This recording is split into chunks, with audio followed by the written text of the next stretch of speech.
Hello everyone how are you all. जिमें कि ਆਪਾਂ ਨੂੰ ਪਤਾ ਹੈ ਕਿ ਅਲੱਗ-ਅਲੱਗ ਐਗਜ਼ਾਮਸ ਚਾਹੇ ਉਹ PSSB ਦੇ ਨੇ, ਚਾਹੇ ਉਹ ਪੰਜਾਬ ਪੁਲਿਸ ਦੇ ਨੇ ਜਾਂ ਫਿਰ Punjab and Haryana high court ਦੇ ਨੇ।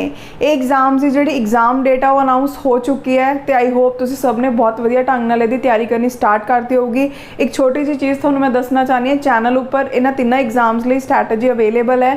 ਸੋ ਸਟ੍ਰੈਟਜੀ ਨੂੰ ਇੱਕ ਵਾਰ ਜ਼ਰੂਰ ਦੇਖਿਓ ਐਗਜ਼ਾਮਸ ਦੀ ਤਿਆਰੀ ਕਰਨ ਤੋਂ ਪਹਿਲਾਂ ਜਾਂ ਉਹ ਤਿਆਰੀ ਦੇ ਦੌਰਾਨ, ਤਾਂ ਕਿ ਤੁਹਾਨੂੰ ਪਤਾ ਲੱਗ ਜਾਏ ਵੀ ਕਿਹੜੀ ਚੀਜ਼ਾਂ ਹਜੇ ਤੁਹਾਡੀਆਂ ਪੈਂਡਿੰਗ ਪਈਆਂ ਨੇ एग्जाम की तैयारी दे लई।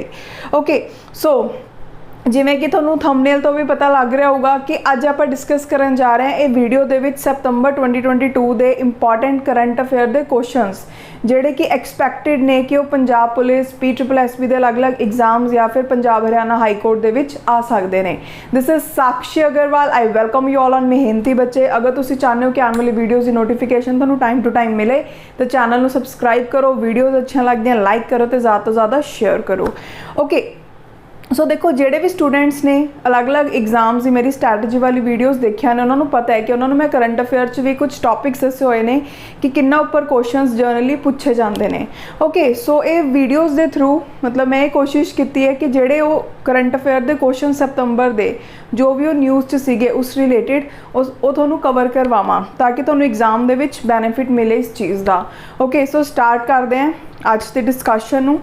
सो सब तो पहला अपने को क्वेश्चन है कि अगर आप जस्ट वेट सो देखो खुद कोशिश करियो आंसर सोचने की मेरे डिस्कस करवाने तो पहला।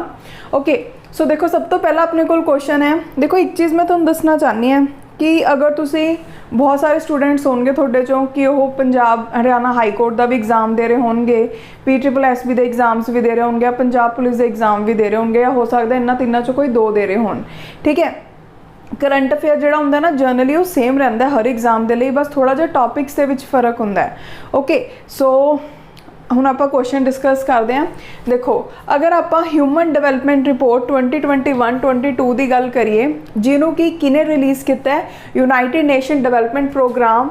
ठीक है, ये इंडिया का रैंक है जोड़ा 2021 दे विच कितना आया तो किने इंडैक्स नू टॉप किया। ये जोड़ा क्वेश्चन है ये one of the important questions जो तुसी एक क्वेश्चन कह सकते हो। ठीक है, हुण इहनूं डिस्कस करते हैं। देखो ਇਹਦਾ आंसर क्या होगा कि इंडिया का रैंक आया 132 तो इन्हों टॉप किया स्विट्ज़रलैंड ने। आपको पता है कि स्विट्ज़रलैंड बहुत ही ब्यूटीफुल कंट्री है। ठीक है, हर एक नूं हुंदा है कि एक बार स्विट्ज़रलैंड जरूर जाके आइए। सो तुसी इस तरीके नाल याद रख सकते हो। ठीक है कि ये जिहड़ा ह्यूमन डिवेलपमेंट इंडैक्स है सॉरी ह्यूमन डिवेलपमेंट रिपोर्ट है जिहड़ा इनू किने टॉप किया स्विट्ज़रलैंड ने। आप ह्यूमनस हैं तो आपको होंगे कि आप स्विट्ज़रलैंड घूमन जाइए। ठीक है, सो तुसी एवें इंटर रिलेट करके याद रख सकते हो। तो ये इंडिया का कितना रैंक आया 132। ओके सो इनू हुण याद रखन दा तुसी जिवें 132 बस ऐ याद रख लियो कि इनू प्लस करांगे 3 बनूगा ते नाल 3। ठीक है, थोड़ा जा आइडिया लै लियो, उत्थे याद आ जाता होंगे पेपर च। सो अगर आप गल करिए रिपोर्ट की जिसका नाम है ह्यूमन डिवेलपमेंट रिपोर्ट जिन्हों यूनाइटेड नेशन डिवेलपमेंट प्रोग्राम ने रिलीज़ किया है, ਉਹਦੇ ਵਿੱਚ ਕੀ ਕਿਹਾ ਗਿਆ है कि इंडिया का रैंक है जोड़ा वो कितना आया है 132 तो उन्होंने टॉप किया स्विट्ज़रलैंड ने। आपने मेन चीज़ा यही याद रखनिया। ठीक है, देखो इंडिया की जी नेबरिंग कंट्रीज़ हैं जिमें कि श्रीलंका हो गया 73rd है, चाइना का 79, बांग्लादेश 129, भूटान 127, पाकिस्तान 161, नेपाल 143, म्यांमार 149। ये याद नहीं रखने, मेन तुम आ दो चीज़ा याद रखियो। ओके तो ये अगर आप गल करिए टोटल कंट्रीज़ किनिया सी 191, इंडिया का रैंक 132 आया है किन्नी कंट्रीज़ चो 191 कंट्रीज़ चो। और तो बाद हुण इसदा आंसर क्या है अपने को कि इंडिया का रैंक आया 132 तो टॉप किया स्विट्ज़रलैंड ने। ये बार बार मैं तां रिपीट कर रही हूँ बिकॉज मैंने एवें तुहानूं याद हो जाए। सो देखो नैक्सट इन्हां विचों किहड़ी परसनैलिटी है जिहड़ी वो विनर की लिस्ट च नहीं है 64th रैमन मैग्से अवार्ड 2022 दी। सो ਇਹਦਾ आंसर देखते हैं की आऊगा। देखो ਇਹਦਾ आंसर है विनोबा भावे इंडिया। ठीक है, ਜਿਹੜੇ बोर्ड ट्रस्टीज़ हैं रैमन मैग्से अवार्ड फाउंडेशन के उन्होंने विनर अनाउंस किए किनवें अवार्ड के 64th रैमन अवार्ड के। ठीक है, जो 22th रैमन अवार्ड है ये अगर आप गल करिए तो ये किहड़े अवार्डीज़ रहे। देखो कंबोडिया तो सोथिएरा। ओके दैन उस तो बाद फिलीपींस तो बंडेट मैड्रिड, दैन जापान तो तदाशी हटोरी, ओके, तो इंडोनेशिया तो गैरी। ये 4 नाम ने जिहड़े इन्हां नूं थोड़ा ध्यान च रखियो बिकॉज ये बहुत इंपॉर्टेंट अवार्ड्स ने तो पेपर च पूछे जा सकते हैं, ठीक है। तो थीम की रहा ये वाले अवार्ड्स का greatness of spirit beyond borders, okay. So देखो अगर आप ये वाले अवार्ड की गल करिए तो इन्हूं 1957 दे विच एस्टैबलिश किया गया। अगर तुसी एग्जाम्स अलग अलग एग्जाम्स का हुण रीसेंट ट्रेंड देख रहे हो तो तुहानूं ये चीज़ का पता होगा कि हुण अवार्ड नूं कदों क्रिएट किया गया, ये भी चीज़ पूछे जान लग गई, ओके। सो इनू कदों क्रिएट किया गया 1957 दे विच, ठीक है। तो एशिया का एक ग्रेटेस्ट ऑनर हैगा, ओके। इनू इहदा नाम है जिहड़ा वो रखा गया है फिलीपीनस के 3rd प्रेजिडेंट जिन्हों का नाम से रैमन मैक्से। सो ये अवार्ड का नाम उन्होंने नाम तो बाद रखा गया, ओके। जोड़ा अवार्ड है इनू एशियाज नोबल प्राइज़ बोलते हैं, ये भी बहुत इंपॉर्टेंट फैक्ट है, ओके। जोड़ा फर्स्ट अवार्ड सी सैरामनी ये वाले अवार्ड की कदों ऑर्गेनाइज हुई सी 31 अगस्त 1958 दे विच। सो देखो जोड़ा क्वेश्चन है इस की पूछा गया सी कि 64th अवार्ड है जोड़ा वो किनू मिले, इसका आंसर आऊगा सॉरी किनू नहीं मिला। सो इसका आंसर आऊगा इंडिया तो विनोबा भावे बिकॉज इन्हों पहला मिला सी अवार्ड, इन्हों कदों मिला सी 1958 दे विच, उहदे विच 64th पूछा है ना, सो ध्यान रखियो, ओके। सो हुण नैक्सट देखते हैं किहड़ी सिटी है जिहदे विच ब्लू एनर्जी मोटर्स ने लॉन्च किया इंडिया का first liquefied natural gas fuelled green truck manufacturing plant. हुण तुसीं एक चीज़ देखी होगी कि ये भी एग्जाम्स के ट्रेंड चल रहा है कि इंडिया च फर्स्ट चीज़ होगी, वर्ल्ड च फर्स्ट चीज़ होगी, बहुत पूछते हैं, ओके। सो इस करके क्वेश्चन मैं इंक्लूड किया है। सो देखते हैं, देखो इसका आंसर क्या होगा पुणे महाराष्ट्र, ठीक है। इंडिया का जोड़ा first liquefied natural gas fuelled green truck manufacturing plant है, ठीक है, उन्होंने किने लॉन्च किया है ब्लू एनर्जी मोटर्स ने। कित्थे लॉन्च किया है महाराष्ट्र के पुणे दे विच, महाराष्ट्र के पुणे दे विच, okay. Union minister of road transport and highways Nitin Gadkari inaugurate the launch facility with an install capacity to make 10,000 of trucks annually. ये 10,000 ट्रक्स हर साल बनाए जाएंगे। ब्लू एनर्जी मोटर्स ने साइन किया agreement with FPT industrial a brand of, ये कुछ याद रखने की जरूरत नहीं है, आपको मेन पता होना की चाहिए कि ब्लू एनर्जी मोटर्स हैं जोड़े उन्होंने इंडिया का first liquefied natural gas that is LNG fuelled green truck manufacturing plant कित्थे एस्टैबलिश किया है महाराष्ट्र के पुणे दे विच। बस आपने टू द पॉइंट याद रखना है, कंपनी का नाम याद रखियो तो कित्थे किया ये याद रखियो। और तो बाद नैक्सट, सो नैक्सट अपने को क्वेश्चन है department of administrative reforms and public grievances ने रिलीज़ की grievance redressal index monthly report August 2022 दी, ठीक है। ये क्या होया भी किने टॉप किया, अगर आप मिनिस्ट्रीज या डिपार्टमेंट की गल करिए कि जिन्हों ने सब तो वध प्रॉब्लम सॉल्व कीतियां ने पब्लिक दियां अगस्त 2022 दे विच, ओके। सो हुण आपां इहदा आंसर डिस्कस करते हैं। देखो इहदा आंसर क्या होगा unique identification authority of India. थोनू ये जिहड़ी ऑर्गेनाइजेशन है इनू पढ़ के आधार कार्ड थोड़ा याद आ रहा होगा, ठीक है, आधार कार्ड इन्हों के द्वारा ही बनाया जाता है। सो अगर आप ग्रीवेंस रिड्रेसल इंडेक्स की गल करिए in department of administrative reform and public grievances monthly report, तो ये unique identification authority of India जी उन्हें टॉप किया मिनिस्ट्रीज के डिपार्टमेंट चों अगस्त 2022 दे विच, ओके। अगर आप UIDAI की गल करिए तो टॉप परफॉर्मर है in resolution of cases received through centralized public grievances redressal and monitoring system, sorry. और तो बाद नैक्सट देखो जी UIDAI है उन्होंने इक्विप किया गया है ग्रीवेंस रिड्रेसल मैकेनिज्म के नाल, जिहदे विच UIDAI हैडकुआटर डिविजन्स है, रीजनल ऑफिसिस हैं, टेक्नोलॉजी सेंटर्स हैं, ठीक है, तो इंगेज कॉन्टैक्ट सेंटर पार्टनर्स हैं, जिहदे नाल की है कि 90% जिहड़े केसिस हुंदे ने जो भी ग्रीवेंसिस हुंदे ने पब्लिक दे उन्हूं 7 डेज़ दे विच निपटा दिंदे ने, ठीक है, इन्हां सारिਆਂ ਦੀ हेल्प दे नाल। सो सॉरी 92% आई थिंक मैं 97 बोल गई सी, मतलब की है कि जी UIDAI है वो कोल ये सब चीज़ों का सपोर्ट है, इन्ना सब का सपोर्ट है, ताई वो 92% जोड़े केसिस ने उन्होंने जो भी प्रॉब्लम्स होंगे उन्होंने 7 डेज़ के अंदर पूरा कर देंदी है, ओके। सो उस तो बाद देखो अगर आप UIDAI की गल करिए तो एक एजेंसी है अंडर सेंट्रल गवर्नमेंट, ठीक है, जिसका मेन मकसद क्या है, कलैक्ट करना डेमोग्राफिक तो बायोमैट्रिक इन्फॉर्मेशन कंट्री के रेजिडेंट की, ठीक है, स्टोर करना डाटा सेंट्रल डाटाबेस दे विच ते इशू करना हरेक रेजिडेंट नूं एक 12 डिजिट का यूनीक आइडेंटिटी नंबर जिन्हों आप आधार कार्ड नंबर बोलते हैं। ओके, जिहड़ी UIDAI है उन्हें एस्टैबलिश किया गया सी एज पर Aadhaar targeted delivery of financial and other subsidies benefits and services act 2016, जिहड़ा ये एक्ट है इनू होर की बोलते हैं आधार एक्ट 2016, ठीक है। ये किहदे अंदर आंदी है, अगर मिनिस्ट्रीज पूछा जाए जिहड़ी UIDAI है ये आंदी है under electronics and IT ministry, ठीक है। अगर आप 2016 एक्ट की गल करिए तो UIDAI है जिहड़ी अकाउंटेबल है ऑथेंटिकेशन दे लई ते इनरोलमेंट दे लई आधार दे ते सेफगार्ड करन दे लई डाटा जो भी इंडिविजुअल्स उहदे कोल है उहदे लई। ओके, उस तो बाद सो उन्हें क्वेश्चन का आंसर देखिए तो की आऊगा, इसका आंसर आऊगा B, that is unique identification authority of India. कई बार ना फुल फॉर्म भी पूछ लेंगे हैं, सो ये याद रखियो। उस तो बाद नैक्सट क्वेश्चन का देखते हैं। देखो ਇਹਦੇ ਵਿੱਚ ਕੀ ਹੈ कि अगर आप ब्लूमबर्ग की GDP फिगर्स की गल करिए जो कि इंटरनेशनल मॉनेटरी फंड के द्वारा रिलीज़ की गई हैं, ਉਹਦੇ ਵਿੱਚ इंडिया है जोड़ा वो वर्ल्ड की 5th बिगेस्ट इकोनॉमी बन गया, किनू पछाड़ के, मतलब इंडिया ने किनू पिछे छोड़ता बिगेस्ट 5th इकोनॉमी बनने के लिए वर्ल्ड दे विच। ओके, काफ़ी इंपॉर्टेंट है ये। सो ये देखते आंसर क्या आऊगा, इसका आंसर आऊगा 1, that is United Kingdom. So Bloomberg के अकॉर्डिंग जिहदे विच कि GDP फिगर्स लित्तियां गई ने इंटरनेशनल मॉनेटरी फंड तो ये द्वारा की कहा गया है कि जिहड़ा इंडिया है उन्हें यूनाइटेड किंगडम नूं भी पिछे छड्डता 5th बिगेस्ट इकोनॉमी बनने के लिए वर्ल्ड दे विच, ठीक है। सो यानी कि UK का कितना रैंक आ गया 6th तो इंडिया का 5th। ओके, सो अगर आपां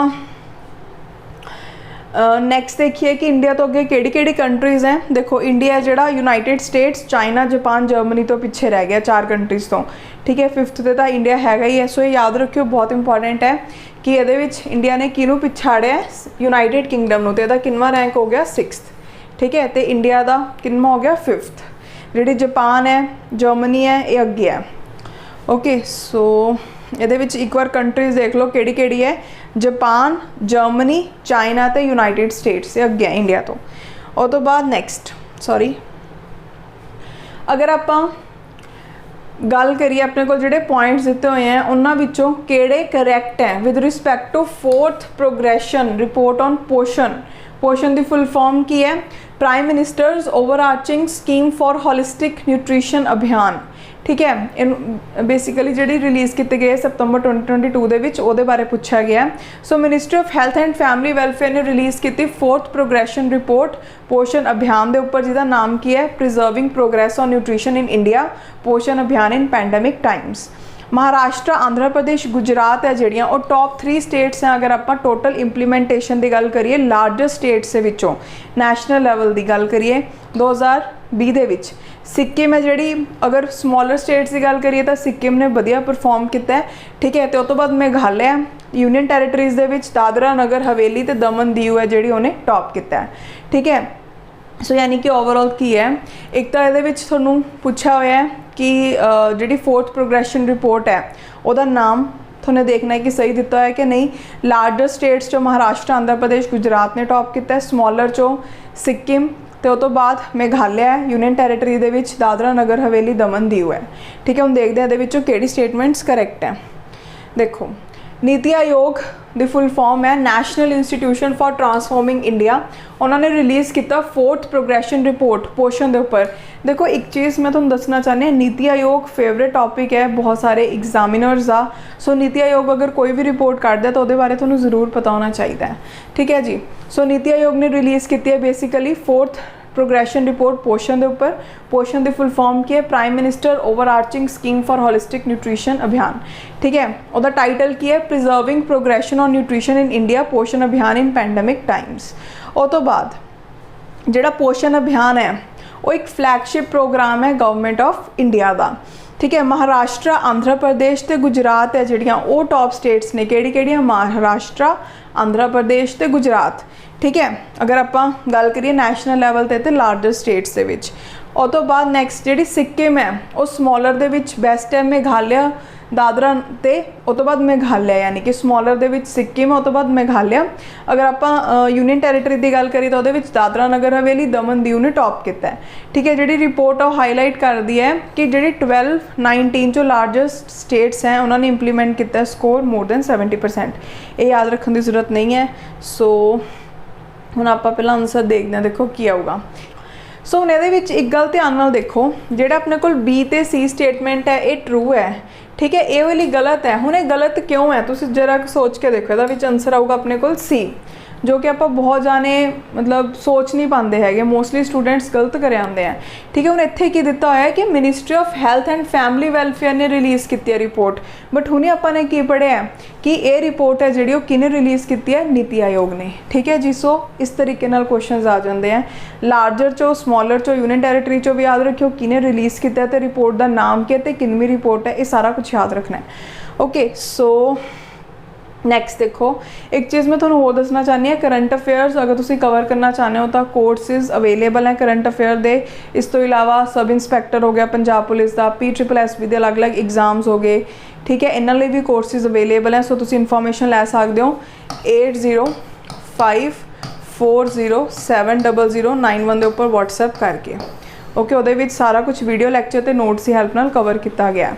ओके, सो हुण आपां आने क्वेश्चन ते देखते हैं ये की है कि ऐसी केड़ी स्टेट है जिन्हें कि इंडिया का फर्स्ट बायो विलेज सैटअप किया तो रिसीव की इंटरनेशनल रिकॉगनाइजेशन डिजाइनिंग दे लई। हुण इंडिया का फर्स्ट होया ना, तो ये भी इंपॉर्टेंट है। सो देखते हैं आंसर क्या होगा। देखो यदा आंसर आऊगा D, that is Tripura. Okay, जो त्रिपुरा है उन्होंने प्रेस की गई है बिकॉज उन्होंने मॉडिफाई किया first bio village at Daspara Sepahijala district, जिन्हों की इंटरनेशनल रिकॉगनाइजेशन मिली है डिजाइनिंग ते सैटअप करने के लिए इंडिया का फर्स्ट बायो विलेज। ठीक है जी, उस तो बाद जो बायो विलेज है उन्होंने इंप्लीमेंट किया गया 10 विलेजेस के मॉडिफाई करने के लिए लाइफ स्टाइल तो लिवलीहुड 1000 मार्जिनलाइज्ड पीपल का for adaptive behaviour of nature based technology which has been promoted by directorate of biotechnology. जो बायो विलेज प्रोजैक्ट है यदा एम क्या इंश्योर करना total socio economic development among rural communities by focusing on both mitigation and adaptation. ये important है question, याद रखियो बस, इस त्रिपुरा याद रखना थोने।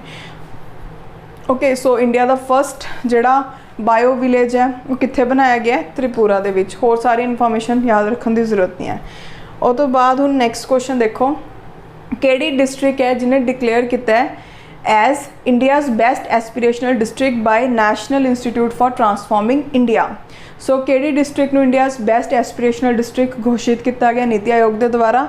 सो देखो यदा आंसर क्या होगा, उत्तराखंड दी हरिद्वार। बहुत इंपॉर्टेंट क्वेश्चन है, अलग अलग एग्जाम्स से क्वेश्चन पूछा जा चुका है। ओके, सो जी हॉली सिटी है उत्तराखंड हरिद्वार दी, उन्होंने डिक्लेयर किया गया India's best aspirational district bye NITI Aayog. ठीक है जी, जो डिस्ट्रिक्टों ने फर्स्ट रैंक लिता है बेसिक इंफ्रास्ट्रक्चर थीम दे विच। ओके, सो याद रखियो ये आंसर क्या होगा अपने को, उत्तराखंड दी Haridwar. Next, so next question देखो, इन्हों विचों केड़ा पॉइंट करैक्ट है with respect to national teachers day 2022। ऐसे क्वेश्चंस भी पेपर च आ जाते हैं। सो पहला देखो जी 50th नैशनल टीचर डे है वो मनाया गया कदों, 5 सितंबर 2022 नूं। सो तुहानूं इत्थे दो चीज़ां दसते हैं कि इस बारी आपां 50th नैशनल टीचर्स डे मनाया तो कदों मनाने उन्होंने आपां मतलब कदों मनाया 5 सितंबर 2022 नूं। क्यों मनाया, to commemorate the birth anniversary of Bharat Ratna doctor Sarvepalli Radhakrishnan, जिन्हों ने सर्व किया as first vice president and second president of independent India, क्योंकि उन्होंने उस दिन बर्थडे होंदा है इसलिए मनाया। On occasions Droupadi Murmu president of India facilitate the awardees with national award to teachers that is NAT 2022। मतलब उन्होंने अवार्ड दिते 45 टीचर्स नूं इस मौके पर प्रेजिडेंट ऑफ इंडिया ने। ठीक है, जो all India council for technical education and that is AICTE उन्हें वो प्रमोट करता सैलीब्रेशन शिक्षक पर्व 2022 का फ्रॉम 5 to 9 सितंबर 2022। सो देखते हैं कि स्टेटमेंट करैक्ट है। देखो सब तो पहला की है कि जो 50th नैशनल टीचर्स डे है वह 5 सितंबर को सैलीब्रेट किया गया। मतलब नैशनल टीचर्स डे कदों आप मनाने 5 सितंबर को, तो इस बारी का किन्ना से 50th। ओके, तो क्यों मनाने बिकॉज इस दिन बर्थ एनिवर्सरी होंगी है जोड़े इंडिया के फर्स्ट वाइस प्रेजिडेंट सी ते सैकेंड प्रेजिडेंट सी इंडिपेंडेंट इंडिया के, उन्होंने नाम की सी डॉक्टर सर्वपल्ली राधाकृष्णन। ओके जो टीचर डे है उन्होंने सब तो पहला मनाया गया सी 5 सितंबर 1962 ਦੇ ਵਿੱਚ ਜਦੋਂ कि 77th बर्थडे ਸੀਗਾ एस राधा कृष्णन जी का। ठीक है, इन्हों के बर्थडे तो क्यों मनाते बिकॉज इन्होंने एजुकेशन को लैके ना काफ़ी ज़्यादा काम किया सीगा। Okay, on occasion of national teachers day Draupadi Murmu ने मतलब अवार्ड दिते नैट अवार्ड्स 245 टीचर्स। ठीक है, जो नैशनल लैवल फंक्शन उन्होंने ऑर्गेनाइज किया department of school education literacy ministry of education ने। All India council for technical education under ministry of education उन्होंने प्रमोट किया कि सैलीब्रेशन शिक्षक पर्व का। ठीक है जी, सो सारी स्टेटमेंट्स करैक्ट है। सो इसका आंसर क्या होगा, ऑप्शन नंबर डी। और तो बाद नैक्सट क्वेश्चन देखो, 5 सितंबर को प्राइम मिनिस्टर ने अनाउंस किया एक न्यू सेंट्रली स्पॉन्सर्ड स्कीम जिसका नाम की सी PM Shri Yojana to upgrade 14,500 schools in India. ठीक है, तो जी PM श्री योजना है वो आर का मतलब की है, ऐसे क्वेश्चन भी पेपर च बहुत पूछे जान लग गए। सो देखो ये आर का मतलब की है, आर मीनस राइजिंग। ठीक है, सो टीचर्स डे के मौके के उपर प्राइम मिनिस्टर नरेंद्र मोदी ने अनाउंस की एक new centrally sponsored scheme. Okay, PM Shri that is प्रधानमंत्री स्कूल्स फॉर राइजिंग इंडिया योजना अंडर विच 14,500 स्कूल्स हैं जो उन्होंने सिलैक्ट किया जाऊगा to develop and upgrade across India.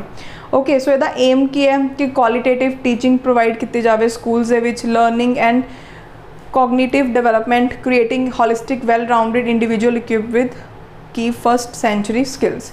वो ये है कि मतलब बेसिकली कि स्कूल्स दे विच एजुकेशन वधिया होवे बच्चों लिए। ठीक है, उन्होंने अच्छी एजुकेशन फैसिलिटीज़ मिलन, सो दे लई ये जिहड़ी स्कीम उन्होंने लॉन्च किया गया।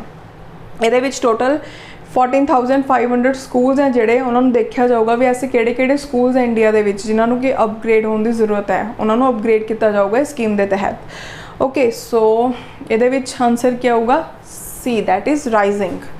किसी का भी मतलब पूछ सकते हैं, सो याद रखियो PM श्री दे विच की मतलब है प्रधानमंत्री स्कूल्स फॉर राइजिंग इंडिया। ठीक है जी, सो जी अज की डिस्कशन है उन्होंने इत्थे ही खत्म करते हैं बिकॉज नहीं तो वीडियो की लेंथ बड़ी हो जाएगी।